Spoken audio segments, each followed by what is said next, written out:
like I want to be monkey. What's poppin', y'all? Welcome back to another YouTube video, and today we're taking a look at another film review. Today we're taking a look at Godzilla x Kong: A New Empire. This is the new kaiju movie of the year. Last year we had Godzilla Minus One, which we'll be taking a look at tomorrow, so definitely stay tuned for that film review. It'll be coming very soon, definitely tomorrow, stay tuned. But today we're taking a look at Godzilla, the Lizard King, and Kong. So this is a continuation. Like it goes, I do believe, a couple of years after Godzilla versus Kong, and it has a little bit of a story change as well. It has a very strange direction and trajectory.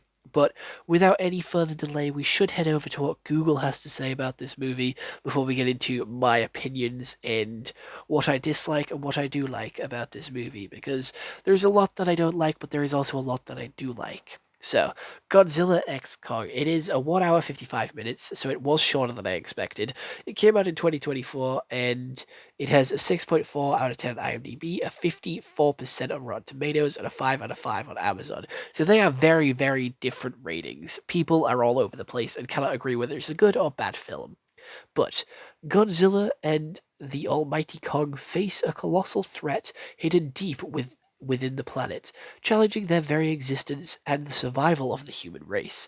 So, we obviously have Godzilla on top of Earth, fighting all the kaijus, all the monsters, and remaining king and sleeping in the giant Colosseum in Italy.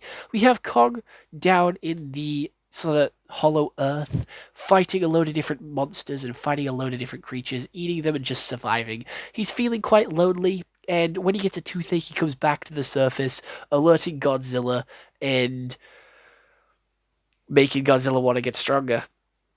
We have the little girl who's now in school from Godzilla vs. Kong, and she is having visions and drawing this same pattern. So they go to the guy who has the podcast about these creatures to ask it, like, what's going on. He gives an explanation, which, how the fuck would he know? And they decide to go to Hollow Earth to see what's calling them, to see what message is being summoned. They go down to Hollow Earth. Kong finds some more monkeys. He finds a baby monkey and uses him as a fucking sledgehammer to annihilate 3 other monkeys. He goes to the main monkey cave and gets his ass handed to him. He escapes, and the humans find this hidden tribe, and the Kong also finds this hidden tribe. They then go to the surface to find Godzilla, who has also been hearing the call and has been eating so much radiation that he has evolved and gone pink.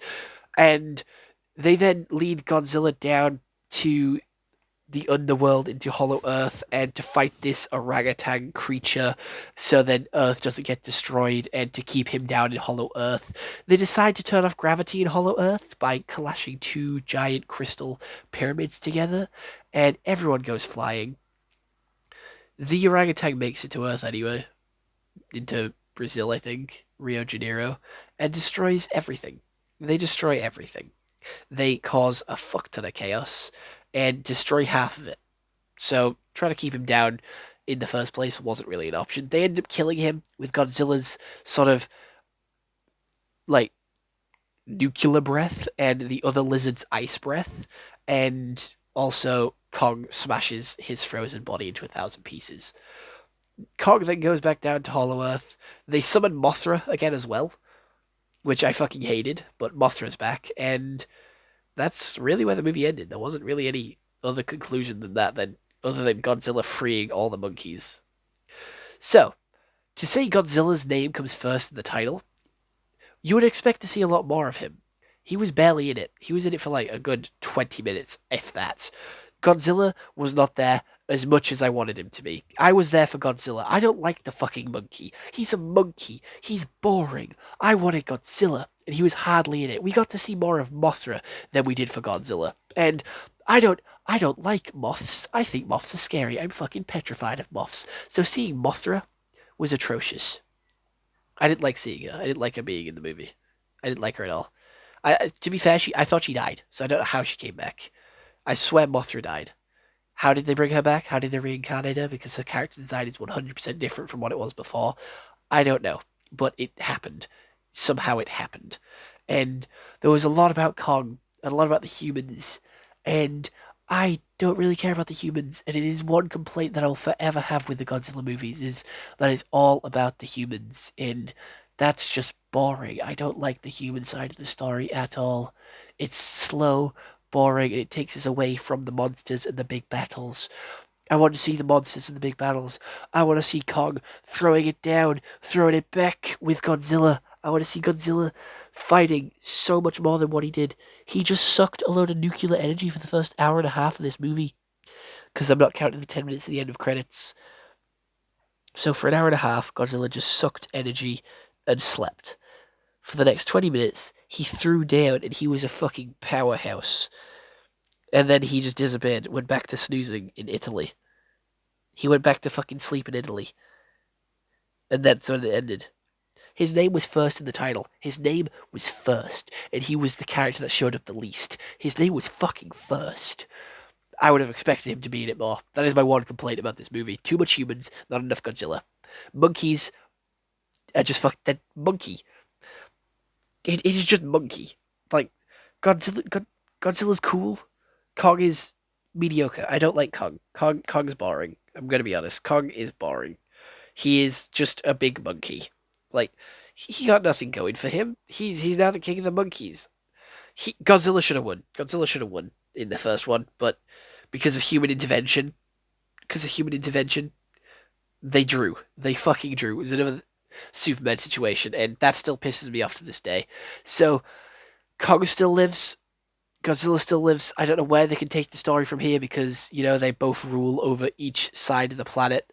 I don't know what other kaijus and monsters they can bring in because they've killed like half of them at this point. Unless we get like a Godzilla versus Kong Part 2, Godzilla versus Kong, the final battle. It will probably be Kong winning, I'm going to be honest, because that's like the human favorite. All the humans favor Kong compared to Godzilla. So I feel like if they were to fight, they would write it so like Kong had the help of the humans and Godzilla would just be overpowered. Although Godzilla won like majority of the battles, like he won 2-1 in Godzilla versus Kong. So after this movie, I don't know where the story could go. I'm going to be honest. I cared even less for these characters because we didn't have Russell from Deadpool or Millie Bobby Brown making their appearances in this movie. They just sort of disappeared from the story. And the fucking podcast guy got brought back, which I don't mind. I like his actor. He played Lemon in Bullet Train, but still, it's an odd character to bring back. It's a very odd character to bring back. They had so many decent characters with Russell and Eleven that they just threw them away. They threw them to the curb, and they brought back the boring ones. I'm going to be honest; they were quite boring. He was there for comedy relief. He was there to be funny, and he was funny. I laughed a couple of times at him, but still, too much human stuff. Too much humans. I just want Godzilla to destroy a city, and he did do that at the end, and it was cool as fuck. But I wanted the whole movie to be about that. Like Spirit. Spirit is an amazing example of a DreamWorks movie that has no talking in it, and you just go off the facial expressions of the horse. Why couldn't we do that with Monkey and Godzilla? That would be so fucking sick if we just had a movie about them and we could tell what they were feeling from the emotions that they displayed on their face, or we could tell what they were feeling from the emotions and their body language. It's not hard. It is big monsters. You can make them feel emotion, and they have no emotion other than rage 24/7, 365. It is just constant anger between them. So this isn't the best movie, and it was okay. I'm glad I watched it. Am I going to watch it again? Probably not. I do like Godzilla, but he wasn't in this one nearly enough. So I hope that in watching Godzilla -1 review coming out tomorrow, remember, I get a lot more of my Godzilla fix, and we see a lot more of Godzilla in that movie. So as of right now, this is like a 6 out of 10 movie. Watch it if you've got nothing else to watch, but it's not the best. If you're going for Godzilla, don't bother. He's barely in it. If you're going for Kong, I would recommend it because he's in it for most of it. And if you're going for the humans, I want you to rethink why you're going to go watch this movie. I want you to rethink why you're going to watch this movie if you're going to watch it for the human side of things.